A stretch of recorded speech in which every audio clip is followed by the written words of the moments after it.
Good morning and welcome back to the lecture series on refugee migration diaspora.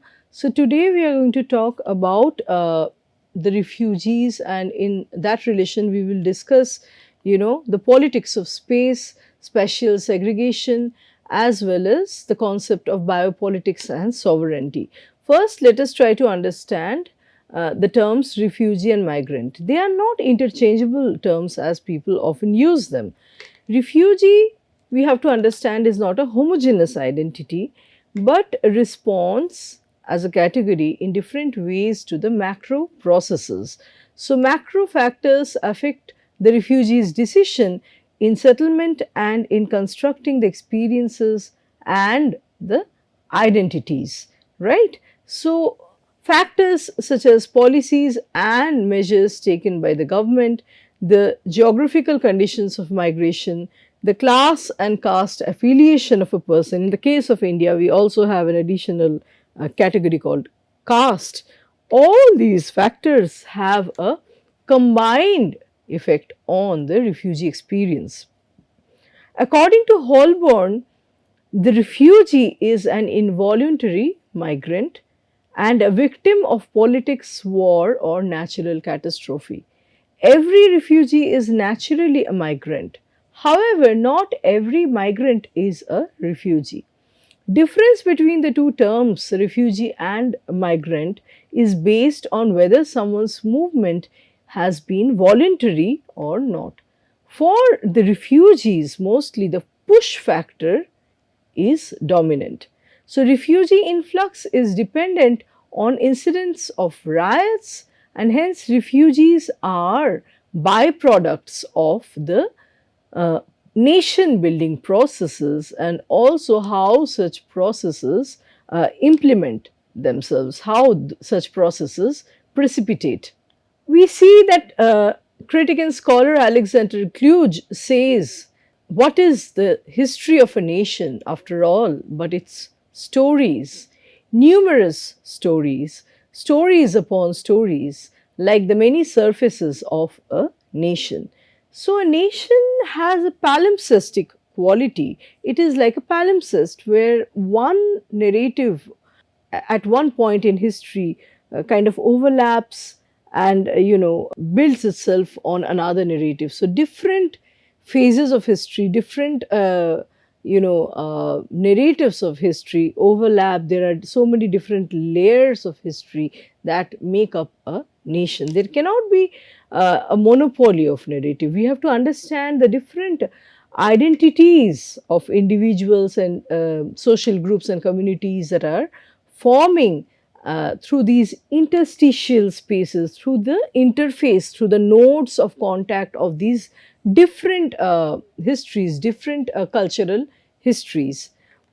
Now, when we talk of politics of space examines how spatial arrangements influence social relations, power dynamics, and individual experiences. In the context of migration, politics of space explores how physical and metaphorical spaces shape themselves and are shaped by the experiences of refugiehood and displacement. So, according to Michel Foucault, space is fundamental in any exercise of power. Refugee camps can often isolate the refugees from the broader society. This is because these camps are usually located, at the fringes of civilization, thereby creating physical and social separation. They are located in remote areas, typically away from the mainland and, the hub of activities and civilization, like I said, thereby reinforcing the socio-cultural marginalization of these displaced peoples that we call as Sharanarthi, we call them as uprooted people, Udvastu, Pravashi, and so many other different terms that we have in India.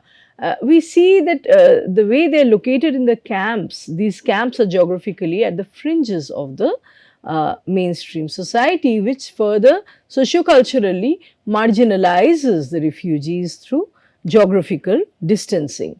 Analysis of the politics of space draws on the works of so many of the critics that have talked about how spaces speak to the question of refugee crisis, the problem of displacement and migration that we are currently facing, currently we are witnessing across the globe.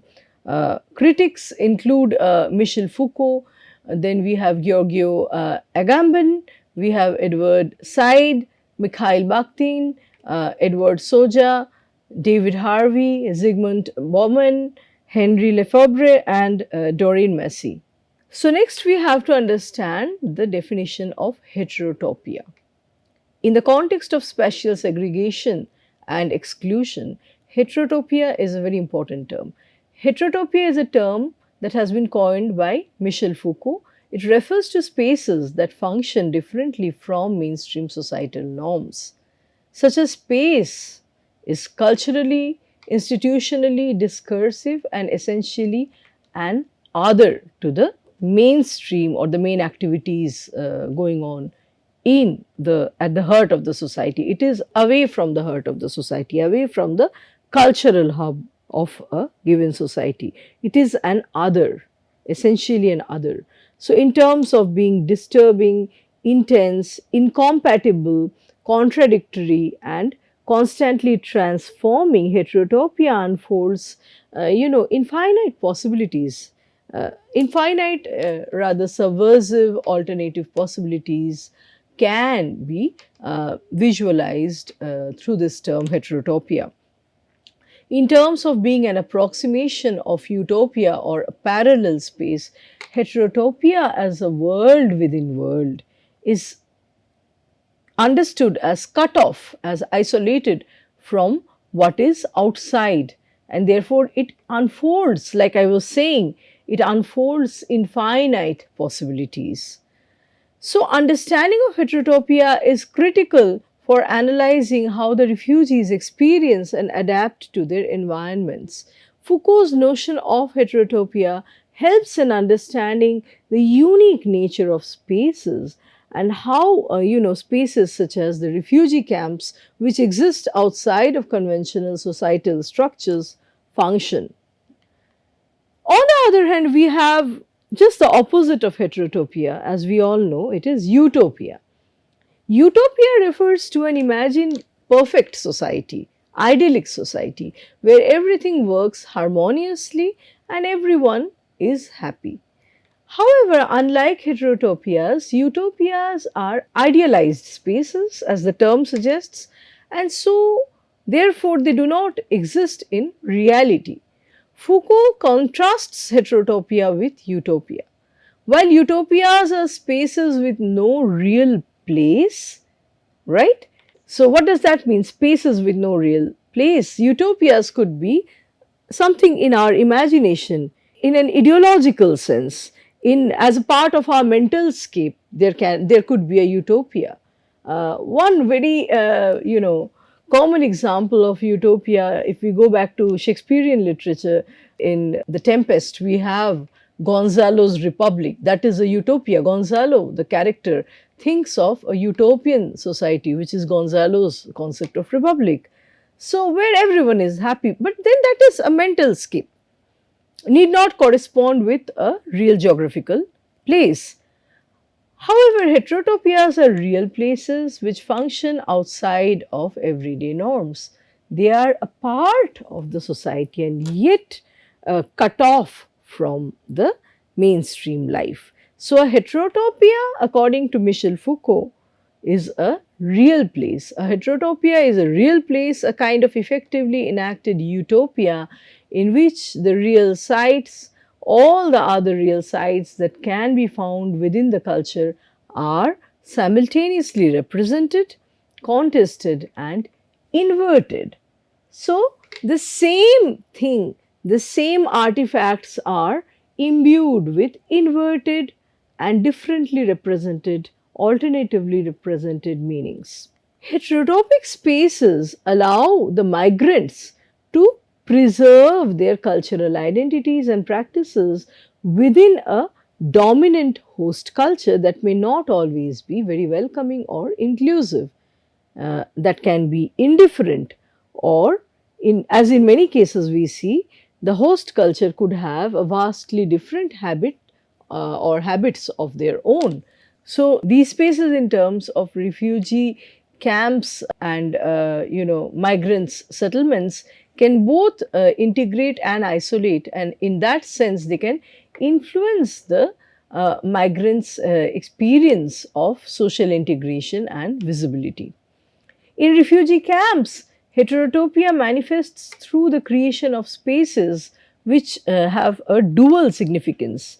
These spaces tend to both protect as well as isolate, reflecting the broader social and political tensions between the host and the refugee societies. So, heterotopic spaces uniquely intersect visible and invisible boundaries, creating complex social landscapes where traditional norms are both challenged as well as reinforced. So, heterotopias provide a contrast to the normal life order, thereby representing spaces of otherness where different rules may apply.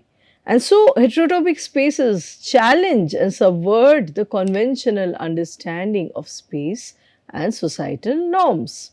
To put very simply, when a person becomes a refugee and comes to a new land, they do not come as empty signs. They come as people who have a baggage of history and language and culture that they carry with themselves.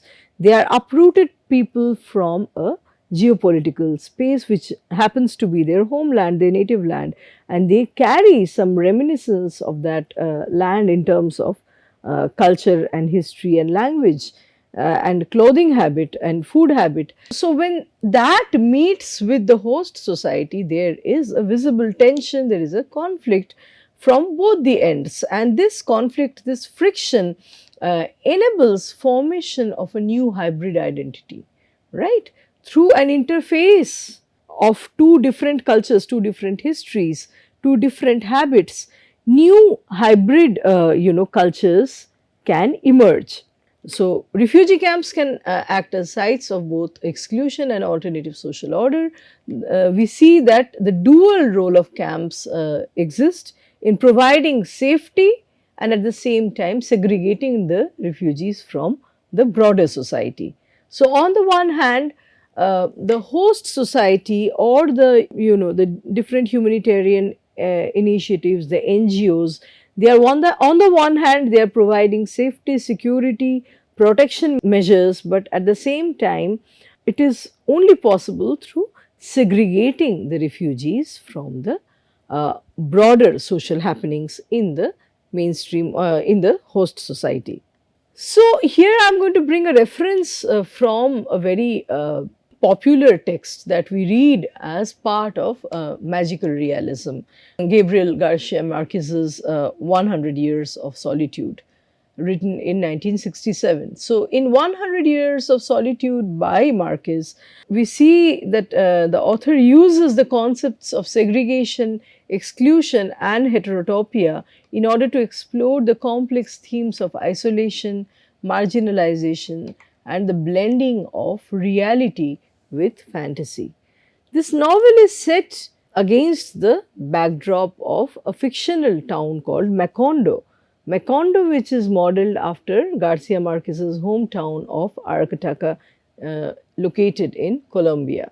So, Macondo evolves from a small village to a bustling town, thereby mirroring the historical and political changes, transformations that undergo in Colombia. Macondo serves as a microcosm of broader social, political, and cultural dynamics, reflecting the interplay between inclusion and exclusion and the nature of spaces which exist outside the conventional norms. So, Macondo becomes this heterotopia, where, which is a continuation with the conventional norms, and yet where the norms get upturned. The norms can be played around with for newer meanings, newer significances, and newer possibilities. Through its unique narrative and its setting, 100 Years of Solitude offers a profound commentary on the nature of society and the human condition itself. Firstly, we see that it can be seen through the lens of magical realism. The town of Macondo acts as a heterotopic space where reality and fantasy coexist. Next, we see the question of alternative reality. Events happening in Macondo reflect the tumultuous history and politics of Latin America, thereby offering a space of resistance and reflection. Next, we talk of temporal justification.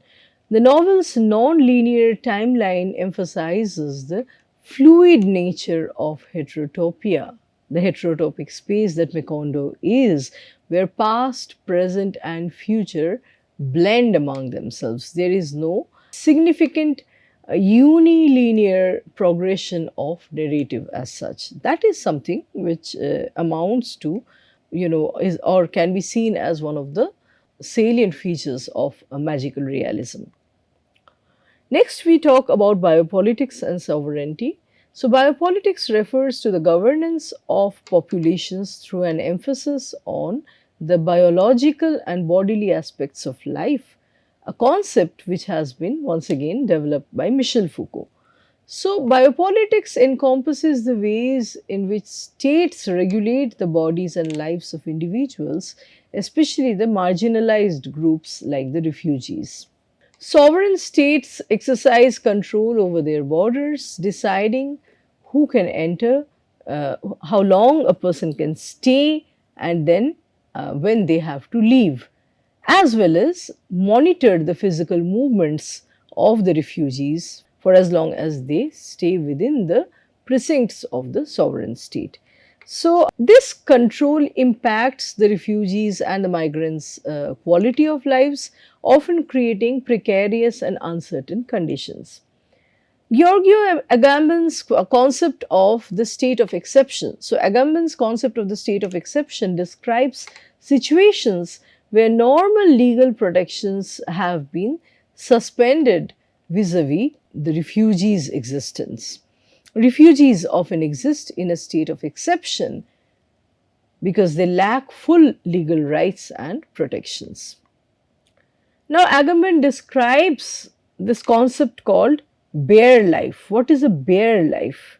A bare life is a life that is stripped of political rights, so and therefore it does not have any social aspects, and it exists solely in its biological aspect. Refugees often embody this concept of bare life as their legal status is suspended or reduces them to mere survival without much social, cultural, or political agency. Refugees are often subject to biopolitical control or governance through mechanisms such as camps, border controls, and legal statuses that seem to have a total monitoring, total control over their lives. And when we talk of camp life, we cannot not mention the Nazi camps. That's where the whole, idea of violence associated with camp life comes from. Camp life from the Nazi concept, where the Nazis had kept the Jews, right? The gas chambers and the camp life where human life was reduced to, or crammed, completely compressed into a subhuman condition, and humans were often being compared to animals, to cattle. So Nazi camps becomes a kind of synecdoche, a kind of a meaning that cannot be missed when we are talking about camp life, a signification, an essence that is at the heart of camp condition, camp life.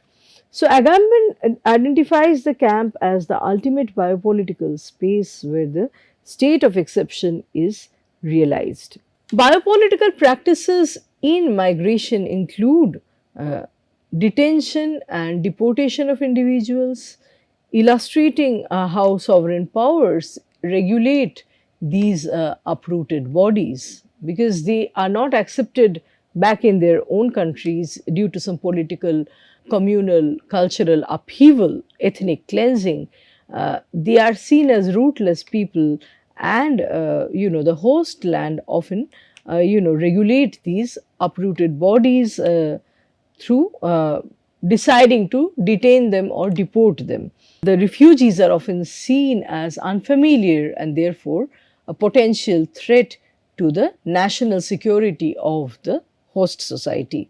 Refugee camps and asylums are sites where refugees are both protected and controlled, thereby illustrating biopolitical governance.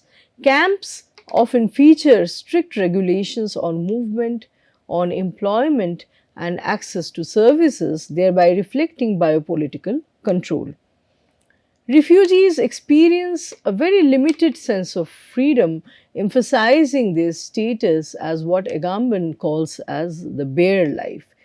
And this refers to only the biological existence of an individual without having much social dimension and a very limited degree of freedom. So, as I was already describing at the beginning of this lecture, refugees exist at the margins of political life. They are included in the state's territory, however, excluded from direct socio-political rights or participation. So, this kind of duality highlights the paradox of their existence within national borders.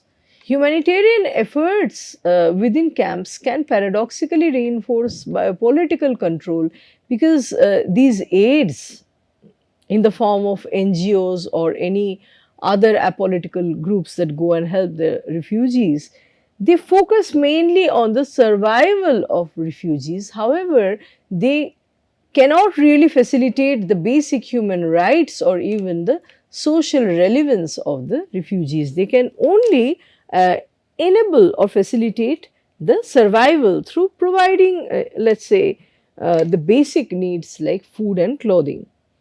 So, this aid, in fact, can itself become a tool of governance, emphasizing biological life over any kind of socio-political agency of a group of people marked as refugees. So, Agamben would say that the camp is not simply an external space to the political order, but rather is a part of it. In the context of the discussion we are having here in our lecture, we can look at Upton Sinclair's The Jungle, which was written in 1906. So, The Jungle provides a stark critique of the industrial capitalism and the state's regulatory failures, thereby illustrating how these factors can exert biopolitical control over immigrant laborers' lives and the bodies in the early 20th century America. So, Sinclair's novel offers a powerful exploration of how economic and political systems can shape and control the biological and social existence of marginalized populations. The living conditions of the immigrant workers are portrayed as deplorable.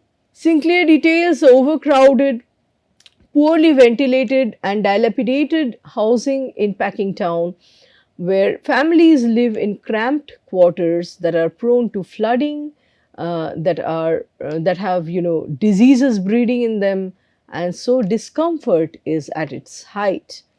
To quote from one part of Sinclair's novel, each had one of these to face.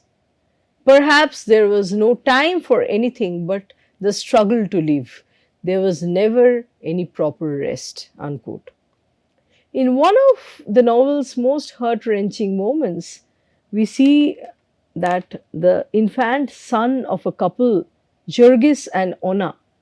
So, Jurgis and Ona's infant son, Antanas, drowns in a muddy street near their home after a heavy rainfall. The poorly maintained, filthy conditions of the workers' housings, indirectly leads to this tragedy. The housing area is hardly maintained, which leads to the death of an infant out of drowning. Sinclair's work underscores the urgent need for social reform to safeguard the basic conditions and the basic human dignity of these vulnerable sections of society, serving as a powerful reminder of the ongoing struggle for social justice and human rights that the refugees are constantly fighting for. So, further, we see that Jurgis's wife Ona faces sexual harassment and exploitation by her boss, named Connor, who coerces her into a sexual relationship under threat of firing her from job and blacklisting her family. Later, when Jurgis finds this out that his wife has been exploited, he tries to attack the boss, which leads to his imprisonment and the family's further financial ruin. This incident highlights the ultimate vulnerability of immigrant women, immigrant workers within the workforce, and the systemic abuse of power which preys on the most defenseless section of the society. It also marks the beginning of Jurgis's disillusionment with the American dream in the novel. So we talk of the American dream where, people from the developing countries move to America with high hopes of, uh, socioeconomic upward mobility, of access to different facilities and a better lifestyle. But in return, the reality is something very dark, something very gory. The novel exposes the exploitation and dehumanization inherent in industrial capitalism and highlights the state's regulatory failures in protecting the basic rights and dignity of the immigrant workers in America. So, coming back to the question of space and identity, the politics of space is also tied to one's identity formation. A space is never dead. A space is always, interacting with the current human experiences and activities. Refugees and migrants often navigate complex and layered identities shaped by their displacement and the spaces, the various spaces that they have been through and that they inhabit. Edward Said's notion of imaginative geographies explores how spaces are constructed through narratives and how these constructions, these various constructions of spaces, affect the identities of those that inhabit the spaces. Refugees and migrants often navigate multiple overlapping identities that are influenced by their countries of origin and the host society.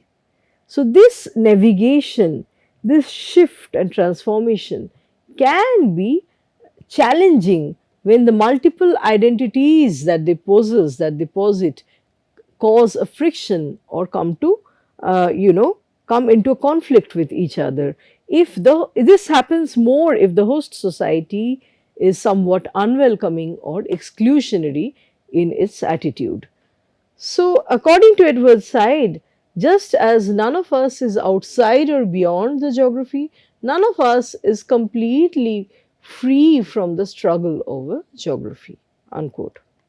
Narratives play a crucial role in constructing spaces and the identities within them. So, it could be the literary narratives, the memoirs, the autobiographies, the personal histories, journalistic writings, all these kinds of documentations about the refugee and migrant experience can play a crucial role in constructing the spaces and the identities within these spaces. These narratives can either reinforce the stereotypes or can alternately challenge dominant discourses. Refugees and migrants can reclaim a space by creating counter narratives which challenge dominant spatial constructions. These counter narratives highlight the refugees' resilience, agency, and contribution to the society. As Edward Said says, to quote him, spaces are not mere backdrops to action, but are fundamental to the constitution of social relations and identities, unquote. Identity at a given point in time is therefore carved out through a negotiation between the past and present spatial identities. So, displacement forces individuals to reconcile their sense of self with new and often challenging environments.